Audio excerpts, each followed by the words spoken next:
Voici Arizu, un génie des jeux vidéo. Mais niveau vie sociale, il a dû rater le tuto.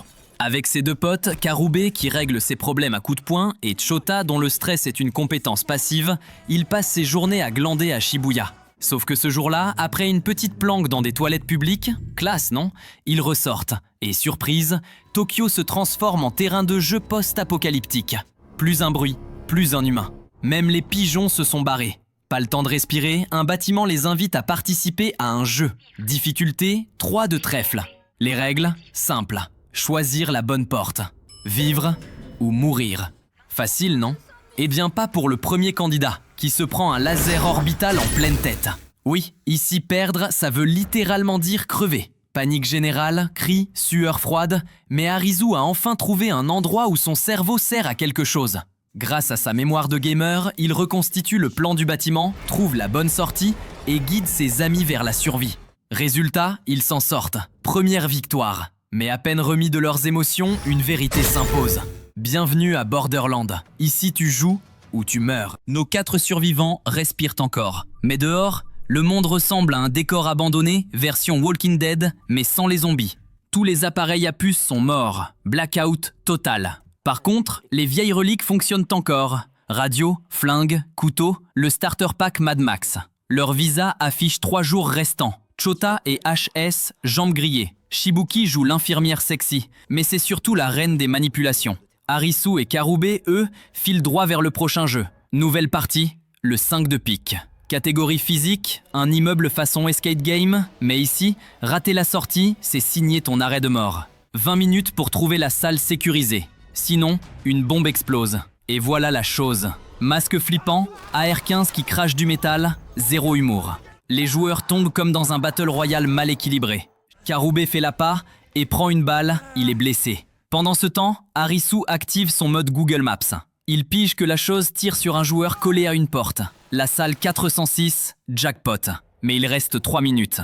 Arisu fonce avec un autre joueur. Mais une deuxième chose les attend. Rafale. Séparation, Arisu piégé. 2 boutons, mais il est seul. Super. Il appelle à l'aide, et là, entrée héroïque. Une fille mystérieuse surgit par la fenêtre en mode Tomb Raider. Neutralisation, 2 boutons pressés, victoire, bombe désamorcée. Les 2 choses finissent pareil, collier qui saute. Dehors, Karube ramasse un talkie. 3 mots résonnent. Retourne à la plage. Fin du jeu. La tension redescend. Arisu est paumé. Un joueur fouille le cadavre de la chose et trouve un papier griffonné. Pas de réconfort, juste une énigme de plus. Arisu et Karube retrouvent Chota et Shibuki. Pause canapé, ambiance thérapie de groupe. Ils reparlent du message radio. Mais peu importe, les visas de Chota et Shibuki expirent aujourd'hui. Pas d'alternative, il faut rejouer. Voix métallique, zéro empathie. Veuillez mettre les lunettes et entrer dans le jardin botanique. Difficulté, 7 de cœur. Ici, ça veut dire trahison. Autant dire que ça va mal finir. Jeu du loup et des agneaux. 15 minutes. À la fin, les agneaux explosent. Facile à retenir, moins à vivre. Premier tirage, Chota devient loup. Mauvais karma. Il panique, tente d'arracher son collier. Trop tard. La transmission se fait par un simple regard. Shibuki s'enfuit avec le rôle, Karube la rattrape, lutte. Arisu hérite à son tour du fardeau. Lui veut la jouer équipe soudée, mais c'est un jeu de cœur. Impossible de sortir indemne. La panique monte, les casques saturent, accusations, insultes, prières. Oui, Chota récite carrément « Sainte Marie, priez pour nous », comme si ça pouvait désamorcer une bombe. Karube hurle contre le destin. Arisu, lui, tente d'arracher son collier. Mais revoit la femme du jeu précédent exploser et abandonne. Alors ses 2 amis décident pour lui, il se sacrifie. Dernière seconde, Arisu court, cherche, appelle, et tombe juste à temps pour voir Karube mourir sous ses yeux. Silence, cri. Les cœurs testent les liens. Ici, ils mesurent ce qu'ils valent. Et ce soir, le prix était 3 vies contre 1. Arisu est au plus bas. Ses amis ne sont plus là, il se sent coupable et ne veut plus avancer. Usagi refuse de le lâcher. Elle le ramène, doucement, et trouve les mots. Elle aussi traîne ses fantômes. Un père, accusé de mensonge. Elle a grandi en comprenant que vérité et survie sont rarement dans le même camp. Nouvelle partie, carte, 4 de trèfle. Nom, distance. 2 heures pour atteindre l'objectif. Chrono lancé. Point de départ, un bus. Problème, pas de carburant. Alors, tout le monde court. Sauf Takuma, blessé, laissé derrière comme un fichier trop lourd à transférer. Dans le tunnel, une créature surgit. Tout le monde détale. Mais un pauvre type, lui, finit transformé en snack gratuit. Puis, une trouvaille, une vieille moto. Pas de plus, batterie HS, mais encore du carburant. Arisu la pousse jusqu'au bus, pour sauver Takuma, pour ne plus répéter ses erreurs. Pendant ce temps, Usagi et Tata arrivent au bout du tunnel. Temps restant, 5 minutes. Quelque chose se passe. Usagi comprend, s'élance. Tata traîne et se fait balayer. Usagi sprint. Arisu et Takuma surgissent, moteur rugissant, sauvetage in extremis dans une scène digne de Fast and Furious, Tokyo Drift. Noir, silence. Il se réveille. Les chiffres ne montraient pas la route à suivre. Ils comptaient la distance depuis l'objectif. Ils étaient au bon endroit dès le début. Arisu comprend enfin. Rester figé dans sa culpabilité, c'est perdre encore. Ses amis sont morts, mais lui doit vivre. Prochaine étape, la plage. Pas pour bronzer, mais pour trouver des réponses. Et peut-être les coupables. Arisu et Usagi sont à bout. 3 jours de visa restants, toujours aucune piste.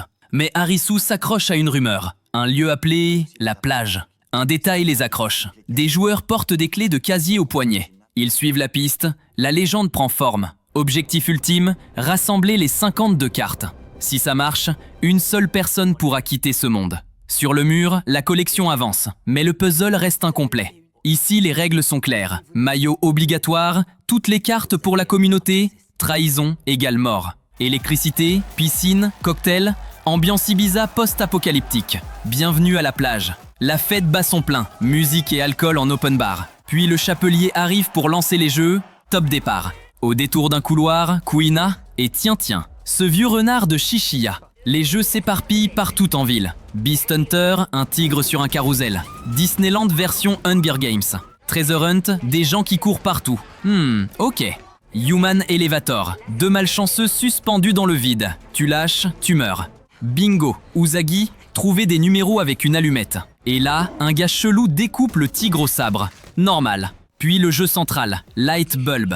4 de tarot, une pièce, 3 interrupteurs, une ampoule, l'eau qui monte. Avec Kuina et sous l'œil d'âne, Arisu garde son sang-froid. Une ampoule chaude, un raisonnement simple et la victoire est à eux. Sa réputation grimpe en flèche.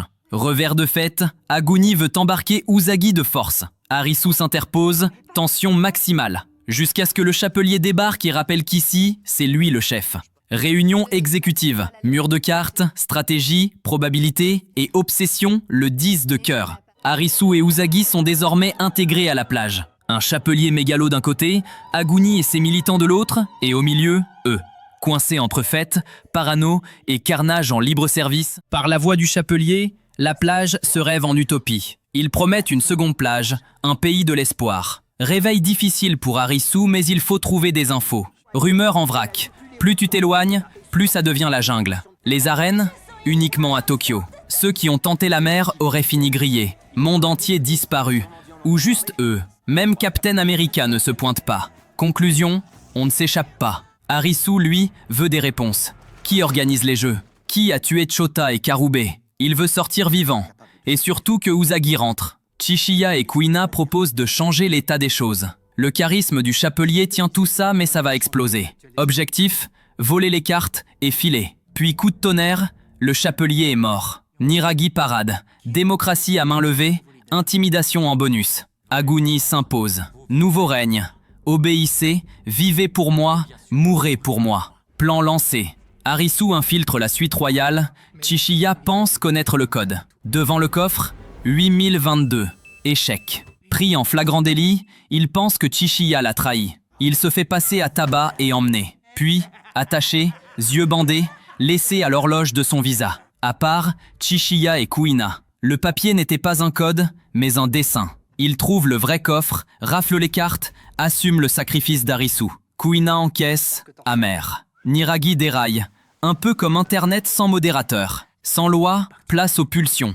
Menaces, violence, Usagi en ligne de mire. Puis blackout. Et là, annonce système. La plage devient arène. 10 de cœur, tous au hall. Chasse à la sorcière. Une jeune fille a été tuée. 2 heures pour démasquer le coupable et le brûler au bûcher du jugement. Le jeu va commencer. Arisu, toujours piégé. Cartes dispersées. Aguni aux commandes et le feu va prendre. Que la chasse commence. Et elle commence fort. Zéro preuve, mais une fille est pointée du doigt pour partir au bûcher. Oui, c'est Cluedo, mais version on brûle d'abord, on réfléchit après. Ambiance pesante, révélation, le chapelier a été assassiné. Balle tirée avec une arme de la plage. Le tueur est parmi eux. Réunion de copros avec des fusils.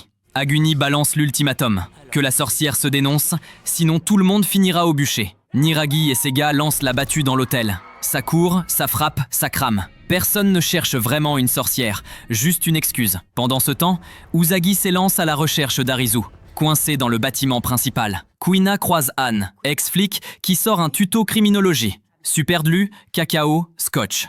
Même Horatio aurait sorti ses lunettes pour valider la technique. Alors que ça dérape dans tous les sens, revoici le last boss. Combat épique contre Kuina, ou plutôt Ikari. Oui, Kuina est née garçon, mais elle a clairement plus de couilles que la plupart des mecs ici. Cette fois, elle assume jusqu'au bout et porte le coup final. De leur côté, Niragi et Chishiya règlent leur compte. Ça tourne à l'incendie, ambiance Burning Man. Bref, ça ressemble de plus en plus à un trailer de GTA 6. Usagi finit par retrouver Arizu. 30 minutes au compteur, Arizu relève la tête. 10 de cœur. Pas un test de force, mais un jeu pour briser les émotions. Chapelier mort, KO, Momoka pile au mauvais moment. Le but, lâcher une allumette dans un baril d'essence humaine et regarder tout le monde s'entretuer. Et là, il assemble le puzzle. Je pense que j'ai trouvé... Qui est la sorcière? Dans le hall, le carnage continue. Arisu tente de calmer Aguni. Tout le monde le traite de sorcière. Mais non, il a juste buté le chapelier, son meilleur pote devenu ingérable. Un geste pour l'arrêter, pas pour le trahir. Arisu recolle les morceaux. La vraie sorcière, c'est Momoka, suicidée pour faire tourner le jeu. Aguni refuse d'y croire. Asahi avoue être dealer et se prend un laser orbital. Tout le monde est choqué, mais Anne confirme. Momoka s'est bel et bien tuée. Les filles n'étaient que des pions. Le feu se propage. La cause? Niragi, qui revient façon poulet rôti carbonisé, avec des rafales pour dessert. Usagi et Arisu tentent de survivre, mais c'est Aguni qui s'interpose, encaissant les balles et embarquant Niragi dans la fumée. Héroïque, mais expéditif. 3 minutes au compteur. Momoka est jetée au bûcher, le jeu est terminé. La plage s'écroule, le feu dévore l'hôtel, les survivants sont traumatisés, mais vivants. Arisu tente de faire le coach de vie. Chishiya lui préfère le pragmatisme. Il ramasse le 10 de cœur en douce. Les vidéos d'Asahi révèlent les organisateurs, spectateurs cyniques du carnage. Arisu et Usagi trouvent la salle de contrôle. Dealer déjà mort. Quelqu'un de plus puissant tire les ficelles. Kuina et Chishiya les rejoignent grâce à l'indice du deuxième jeu. Et là, Mira apparaît à l'écran. Félicitations, toutes les cartes numérales sont réunies. Mais désolé les gars, le jeu n'est pas fini. Rendez-vous demain, midi pile. Niveau suivant, les figures.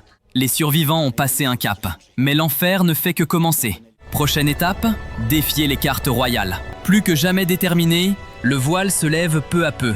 La révélation est à portée de main. On va enfin avoir nos réponses. Ainsi s'achève la fin de la saison 1. Car demain, les cartes royales entreront en scène. Et elles n'ont rien d'un simple jeu. Chaque partie sera plus brutale, chaque erreur plus fatale. Et cette fois, il n'y aura vraiment nulle part où se cacher. Et toi, tu aurais survécu à la plage? Dis-le en commentaire. Et pense à t'abonner pour la suite. Revoilà Arisu, notre gamer préféré. Sauf que son jeu vidéo est passé en 8K réalité augmentée. Et devine quoi? Le mode facile n'existe pas. Pluie de balles. Panique totale. Nos survivants courent comme si un DLC de Call of Duty venait de se lancer sans prévenir. 13 heures dans ce nouveau round. Et toujours aucun jeu. Aucune règle, aucune explication. Un convoi approche. Des rescapés? Pas le temps de demander. Carnage à l'arme lourde. La révélation tombe, le roi de pique. Terrain de chasse? Toute la ville. Son drone perso? Un dirigeable façon Fortnite. Heureusement, Tata et Anne débarquent en mode taxi improvisé. Tout le monde grimpe sauf Chishiya, contraint de battre en retraite. En roulant, le groupe recolle les morceaux. Chaque couleur aurait son maître. Mira est citée. Et la clé serait de battre toutes les figures. Facile à dire, mais revoilà le roi de pique. Anne prend le volant. Course-poursuite façon Michel Rodriguez. Problème, ce n'est pas Toretto. Crash. Mais l'ennemi sort indemne pour rafaler encore. Fuite générale. Anne disparaît dans le chaos. Nuit tombée. Supérette abandonnée, nouille instantanée, magazine et confidence, Usagi craque. Son père, la honte, ses doutes, Arisu promet de la protéger, mais ce n'est pas d'un héros qu'elle a besoin, juste d'une raison de continuer. Nouvelle stratégie, entrer dans un autre jeu. Car ici, un Game Master ne franchit pas l'arène d'un autre. Direction le port, roi de trèfle. Portail d'inscription et surprise, Niragi. Vivant, arrogant, toxique.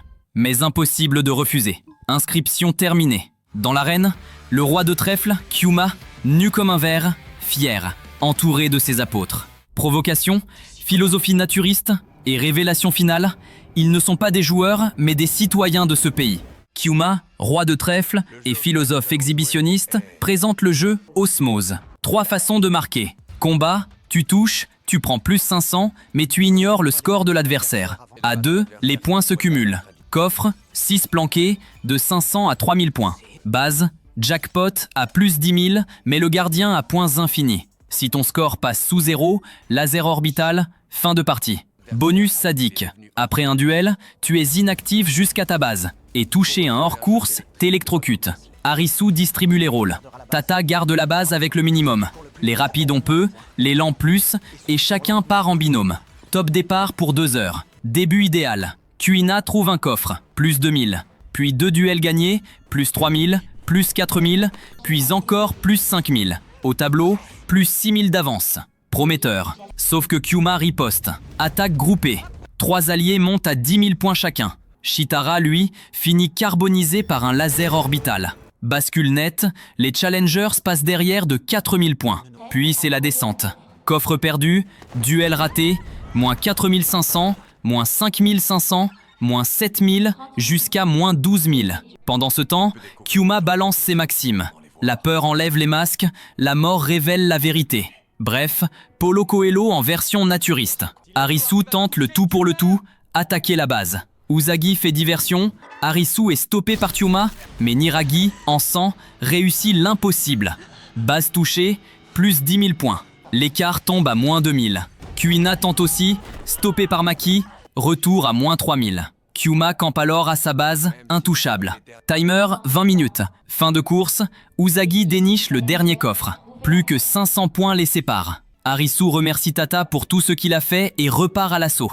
Niragi, lui, craque et tabasse Usagi, la laissant piao. Timer, 9 minutes, score, moins 500. Arisu, prêt à tout, s'élance, seul, vers son destin. Sur son chemin, il surprend Niragi en train de s'en prendre à Usagi. Furie immédiate, il le plaque au sol et enchaîne les coups de poing. Puis il ramène Usagi à la base, sachant qu'il ne pourra plus compter sur elle. Il rejoint Kyuma, discussion existentielle, regret, humanité, mort. Bref, une petite séance de psy gratuite avec vue sur mer. Poignée de main, respect mutuel. Et là, surprise, le score bascule en faveur d'Arisu. Kyuma tombe des nues, mais quelle est cette sorcellerie? Arisu révèle le plan. Tata, blessé, a retiré son bracelet pour transmettre ses points. Pour une fois, il voulait être le héros. Sacrifice accepté. Arisu prend ses points et Tata son destin. Kyuma comprend que la partie est finie. Il félicite Arisu, ses compagnons ne lui en veulent pas. Sans lui, il n'aurait jamais tenu si longtemps. Il laisse une mission à Arisu, trouver sa propre raison de vivre. Rival et ami à la fois, il meurt dignement, nu par laser orbital. Sérieux, y a rien qui va dans cette scène. Annonce, vainqueur, les challengers. Mais victoire amère, Tata succombe à ses blessures. Ses derniers mots résonnent comme une revanche personnelle. Il a enfin assuré. Ses amis jurent de continuer en son honneur. Pas de répit. Nouvelle carte, le valet de cœur. Règle sadique, un collier affiche ta couleur. Que tout le monde voit, sauf toi. Chaque heure, tu dois la deviner en cellule. Une erreur, exécution. Pas de miroir, pas de meurtre direct, juste la parano. Bref, c'est Qui suis-je version Borderland. Et devine qui joue? Shishiya, évidemment. Le mec calcule plus vite que ChatGPT sous Red Bull. 20 joueurs au départ. D'abord, entraide et promesses, puis les fissures apparaissent. Premier joueur exécuté, un connard. Un deuxième tombe, accusé à tort d'être le valet. Le doute s'installe. Certains échangent les vraies couleurs, d'autres mentent pour survivre. Les regards deviennent des armes, chaque tour vire au procès et la confiance s'évapore. Le binôme de Shishiya abandonne, incapable de supporter la pression. Ils ne sont plus que 5, et Shishiya se retrouve seul. Pas exactement la meilleure position quand tout le monde pense que tu caches un as dans ta manche. Shishiya sème le doute dans la tête de Matsushita. Il lui vend Banda comme un tueur. En retour, Matsushita ment à Shishiya sur sa couleur et balance à Banda que le valet, c'est Shishiya. Kotoko donne une fausse couleur à Yaba. Chishiya tente de l'approcher, sans succès. Ambiance poker menteur mais avec peine capitale. Moment décisif, isolé, Chishiya n'a plus qu'un 50-50. Il tente carreau et survit. Matsushita sort en premier, sûr de sa victoire. Mais Chishiya le rejoint, sourire aux lèvres. Puis Banda, puis Yaba. Fin de l'illusion. Chishiya révèle le code des gâteaux utilisés par Matsushita et Kotoko. Même en donnant la bonne couleur, Kotoko est morte. Preuve qu'elle lui obéissait. Verdict, le valet, c'est Matsushita. Yaba et Banda passent à la torture pendant que Chishiya sort impassible au moment où le dirigeable explose. Game over. Pendant ce temps, Arisu, Usagi et Kuina pensent leur plaie. Tata leur manque, le doute les ronge. Kuina part chercher Chishiya et Anne, laissant Usagi à Arisu. Mauvais plan, le gars déprime plus qu'un ado un dimanche soir. Usagi l'embarque chasser le lapin, échec, pas de dîner, mais au moins un peu de dopamine. Puis c'est le choc, un carnage. Un survivant halète le film avant de mourir. Dans un van, Arisu trouve une pellicule Super 8 sur la folie de Borderland. Anne note des plantes qui poussent trop vite, un temps qui déraille et veut fuir Tokyo. Une rescapée évoque le feu d'artifice qui a tout déclenché, avant qu'une rafale ne la réduise au silence. À peine la bobine terminée, le roi de pique surgit. Fuite, séparation. Acculé, Arisu est sauvé par une archère à lame prothétique qui le met KO. Réveil au feu de camp, elle l'accuse d'avoir foutu leur plan en l'air et lui dit de remercier celui qui a insisté pour le garder en vie. Arisu s'enfonce dans la forêt. Stupeur, son sauveur, c'est Aguni. Retrouvailles sèches, Aguni n'a plus qu'une obsession. Traquer le roi de pique, même si ça doit le tuer. Pas le choix, Arisu le suit. Avec eux, Eya, l'archère à prothèse, qui a perdu une partie d'elle-même. La voilà. Lycéenne insolente, puis son premier jeu, la mort bouillante, 7 de pique. L'arène s'effondre, l'eau bouillante monte. Elle s'en sort, blessée à la cheville. Pour survivre, pas le choix, elle s'ampute. Pendant ce temps, Usagi cherche Arisu. Elle tombe sur une survivante et un enfant, Kota, qui a perdu ses parents. Un écho brutal à son propre passé. Anne, de son côté, tente de fuir Tokyo, mais sa boussole déconne, comme si la ville elle-même la retenait. Retour au trio. Aguni prépare un piège, attirer le roi de pique dans la montagne. Câble tendu, l'heure en place. Arisu, sans le savoir, sert d'appât. Le roi approche, furtif, mode Splinter Cell activé. Eya lance un fumigène, Aguni vide son chargeur. Victoire? Non. L'homme se relève, invincible, rafale à volonté. Nouveau plan, la falaise. Ça mitraille comme 2 noobs sur Battlefield. Une grenade fuse, Arisu plonge dans le vide. À voir sa tête au petit matin, la grenade aurait presque été plus sympa. Épuisé, il reprend sa route. Il croise la chute de la reine de carreau, quelques survivants, mais toujours pas d'Usagi. Puis une vision irréelle. La ville recouverte de fleurs, la nature qui reprend ses droits. Ailleurs, Kuina se bat dans une arène du valet de pique. En sang, mais toujours debout. Anne, elle, grimpe une montagne pour fuir et découvre d'autres sommets à perte de vue. Sympa le programme. Enfin, les destins se croisent. Usagi et Kota entrent dans une arène pour prolonger leur visa. Arisu est là. Face à eux, la reine de pique. Checkmate. La partie démarre. La reine désigne Kota comme roi des challengers. Règle, 16 manches de 5 minutes. 16 joueurs contre la reine et ses 3 lieutenants. Un bouton dans le dos, si on te touche, tu es figé et tu rejoins l'équipe adverse. Les rois ne changent jamais. Jackpot pour un gamin traumatisé. L'équipe majoritaire gagne, l'autre est exécutée. La reine virevolte, capture en rafale, les bleus basculent peu à peu en rouge. Dans l'équipe ennemie, un discours séduit. Ici, plus besoin de fuir d'autres jeux. Le confort de la soumission. Les manches défilent, il ne reste plus que 3 bleus. Arisu, Usagi et Kota. Manche 13. La reine fonce sur Arisu, mais Usagi s'interpose. Barrière humaine, regard brûlant. La reine frappe sans relâche. Chaque coup plus violent que le précédent. Usagi encaisse, vacille et se retrouve finalement neutralisée. Manche 14. Elle revient et touche 3 joueurs. Elle s'adresse à eux. Survivre avec la reine, c'est rester captif. S'unir pour battre les figures, c'est peut-être rentrer. L'espoir change de camp. Plusieurs basculent, la dynamique s'inverse. Avant-dernière manche. Ils ne sont que 6, il faut le rester. Arisu élabore un plan. Encore à pas. Décidément, faudrait lui faire une carte fidélité. Et pourtant, la combine paie. Il attire la reine et l'esquive dans les dernières secondes. Dernière manche. Usagi fonce, touche 2 joueurs. Chasse finale, les rouges tombent les uns après les autres. Les challengers renversent tout, victoire. Promesse tenue, Kota serre Usagi contre lui, gratitude pure au milieu du chaos. La reine sourit. Elle parle de liberté, promet des réponses une fois les jeux terminés. Puis elle se jette dans le vide, croyant choisir sa fin. Mais le laser la rattrape avant l'impact. À Borderland, même ta mort ne t'appartient pas. Pose douceur. Arisu et Usagi découvrent une source chaude dans les ruines d'une arène. Même des éléphants s'incrustent. Bain improvisé, vapeur, un baiser. Parenthèse brisée par un cadavre coincé dans les roches. Borderland ne lâche jamais. Pendant ce temps, Chishiya entre dans l'arène du roi de carreau. Kuzuryu, ex-cadre de la plage, les attend. Règle de base, chacun choisit un nombre 0 à 100. On calcule la moyenne fois 0,8, le plus proche gagne, les autres perdent des points. À moins 10, élimination. Manche 3. Chishiya balance un 100. Pas de calcul, juste l'envie de foutre le stress à tout le monde. Les manches s'enchaînent, la pression monte. La balance bascule, l'acide se déverse, brûlure, cri, puis silence. Nouvelle règle, nombres identiques, moins 1 chacun. Ils ne sont plus que 3. Chishiya est à moins 9, oui, ça sent le bourbier. Dos au mur, il anticipe, devine juste. Les autres prennent moins 2. La fille hurle à la triche. Mauvaise cible. Chishiya déroule son monologue clinique et explique chaque déduction, chaque calcul, avant de lâcher. Le choix final ne repose que sur la chance. L'acide fait le reste. Nouvelle victime. Duel final. Face à lui, Kuzuryu. Il défend l'idée qu'on ne peut pas quantifier la valeur d'une vie humaine. Le voilà qui met enfin ses principes à l'épreuve. Chishiya annonce son chiffre et lui laisse la main. Kuzuryu choisit 0.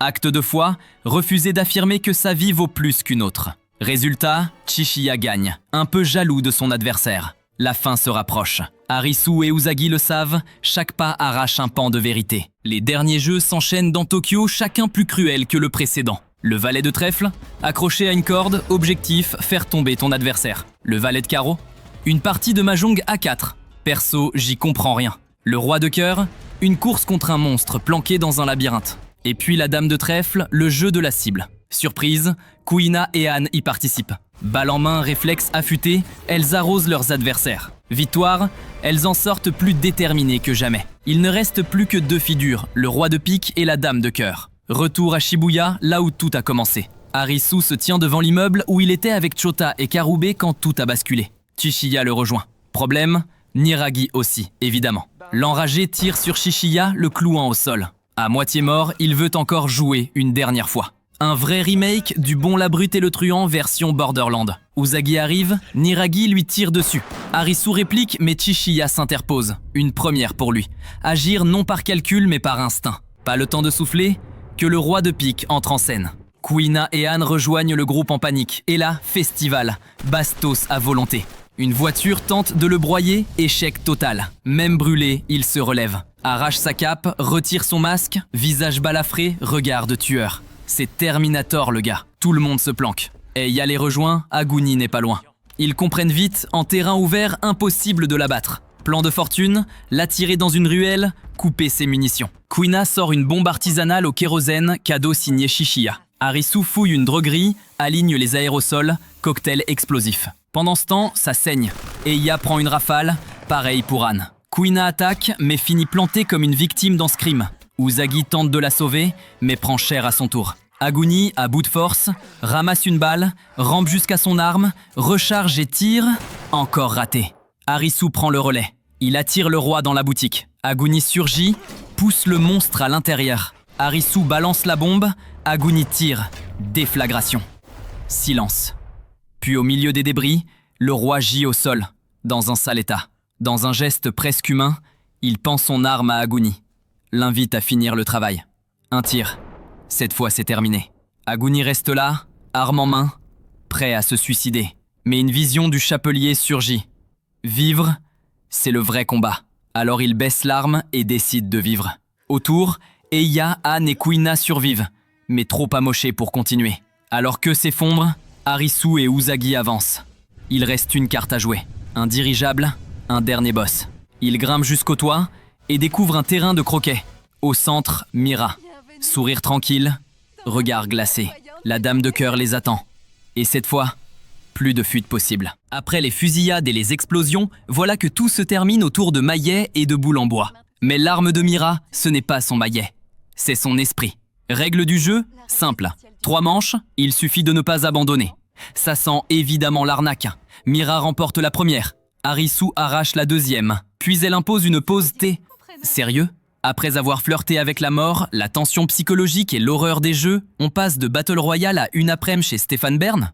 Et là, son vrai jeu commence. Avec son sourire, elle brouille les pistes. Simulation informatique, expérience extraterrestre, elle balance tout et son contraire juste pour semer le doute. Son but, briser Harisu, l'épuiser, le pousser à tout laisser tomber. Elle va plus loin. Elle avoue avoir créé le 7 de cœur pour lui et ses amis. Harisu, secoué, pointe son arme sur elle, avant de réaliser qu'elle le manipule.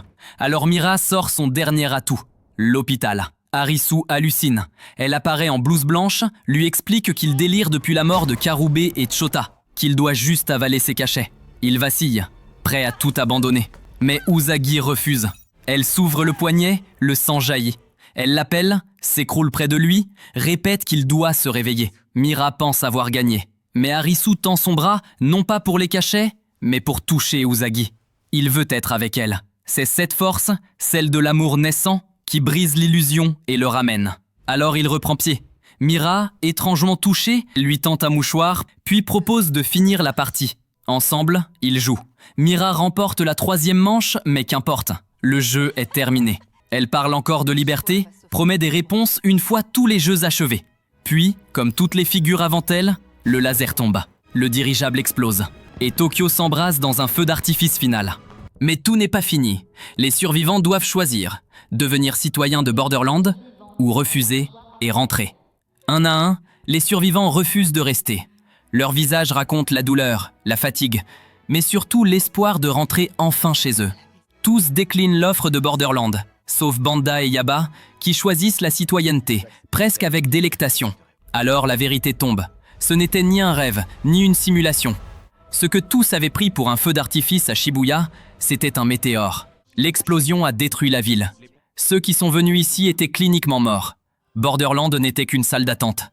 Un à un, ceux qui ont refusé rouvrent les yeux. Hôpital, alarme, défibrillateur, visage de médecin. Ils respirent à nouveau, vivants, mais sans souvenir clair de Borderland. Juste une étrange impression d'avoir traversé quelque chose d'immense, ensemble. Dans le hall, devant un distributeur, Harisu croise Usagi. Ils ne se connaissent pas. Et pourtant, leurs regards se croisent. Quelque chose les relie. Ils sourient. Un nouveau départ. Dans le jardin, sur une table, des cartes à jouer. Le vent les emporte toutes, sauf une. Le Joker. Et si tout ça n'était encore qu'une illusion? C'est peut-être ce que nous découvrirons dans la saison 3. Mais toi, es-tu vraiment sûr d'être rentré? En attendant, abonne-toi, ça ne coûte rien. Contrairement au jeu de Borderland.